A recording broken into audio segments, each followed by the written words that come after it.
Claude Bolduc, on est habitué de voir ton nom au sommaire de revues, de fanzines, de collectifs, d'anthologies, donc pour des nouvelles. Mais là, on a réussi, nous, Six Brumes, hey, à sortir un roman inédit de Claude Bolduc. Roman, je répète bien, ce n'est pas un recueil de nouvelles.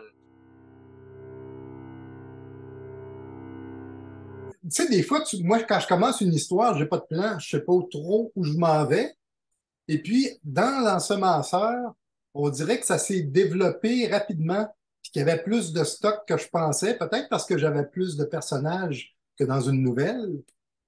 Et puis, je me suis dit, l'occasion est belle de travailler un peu plus des personnages pour aller essayer d'aller à l'intérieur de ces gens-là.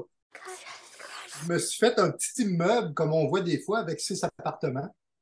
Là, je me suis dit, il va y avoir tel monde, tel monde, tel monde, tel monde. Et l'idée, c'était que ces gens-là sont aux prises avec une présence nocturne. Tout le monde pense à une moufette parce que ça sent très mauvais quand ça passe. Le conteneur à déchets, il est pillé à toutes les fois que ça passe. Le concierge fait des crises. Finalement, les gens vont s'apercevoir avec des petits indices, il faut dire, des événements qui se passent aux alentours qui fait que les gens commencent à croire que non, non, c'est pas une moufette qui est dans les alentours. Il y a quelque chose qui se promène. Je peux dire que ce roman-là, dans mon cas, moi qui suis nouvelliste, c'est un peu l'exception qui confirme la règle. Parce que j'écris pas de roman.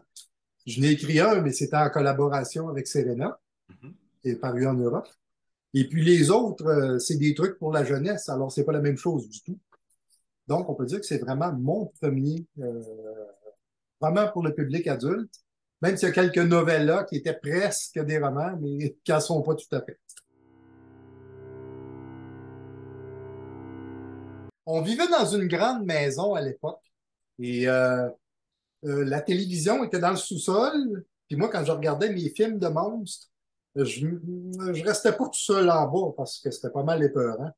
Je m'installais à peu près au milieu de l'escalier, pas trop loin de maman qui était en haut. Et puis je regardais du coin de l'œil la TV en bas. Puis là, je me sentais en sécurité. Fait que ça a commencé comme ça. Euh, Quand j'ai commencé à lire, j'ai penché vers ce genre d'histoire-là. Par exemple, le premier Tintin que j'ai lu, je pense que j'avais 7 ans, c'était Objectif Lune. C'était pas de l'horreur, mais c'était de la science-fiction, c'était pas trop éloigné. Et de toute façon, à l'époque, je faisais pas vraiment la différence entre les deux. Mhm. La différence entre les deux est venue quand j'ai commencé à lire de la littérature fantastique de la fameuse collection Marabout.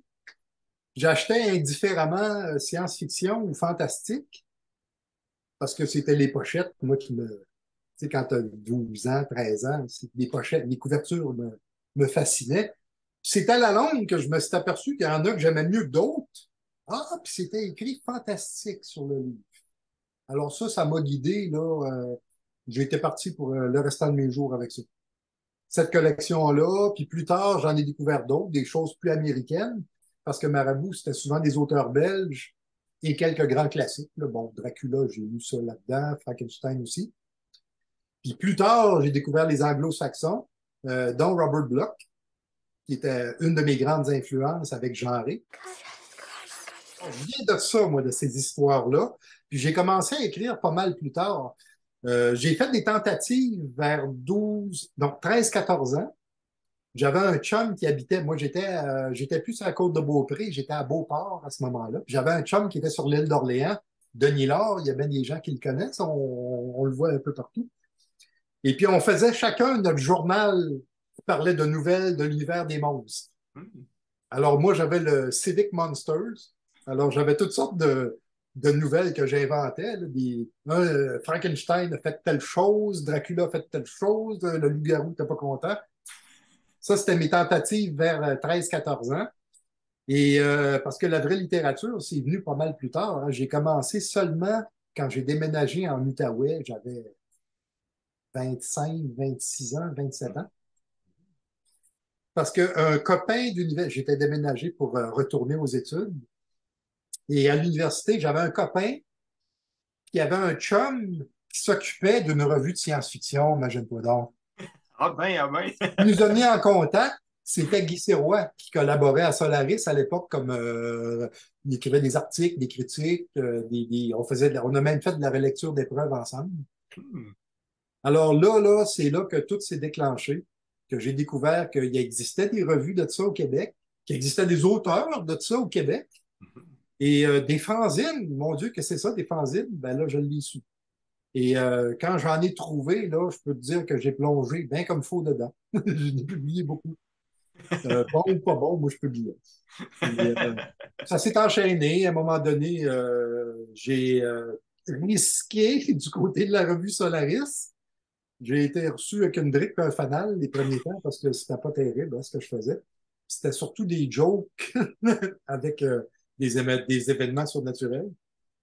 Et j'ai réussi à polir mon style avec le temps, puis à publier en Europe. Et puis c'est comme ça que ça s'est tout enchaîné. Les reconnaissances du milieu sont venues plus tard.